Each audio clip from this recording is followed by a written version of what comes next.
Hello and welcome back to our channel. So today in this video we are going to discuss about how to find someone's phone number on Cashapp. So without wasting much of our time, let's get straight into the video. So finding someone's phone number through Cashapp is not directly possible unless the person has shared it with you or it's associated with public profile you're already connected to. Cashapp values user privacy and phone numbers are not made public by default.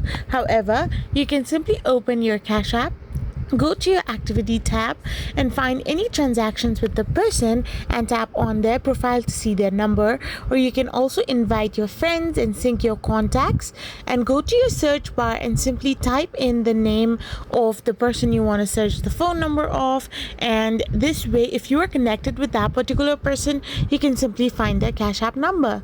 I hope you found this video helpful, so don't forget to hit that subscribe button and do give us a thumbs up. We will be back again with more informative videos. Thank you for watching and stay tuned for many interesting videos like this.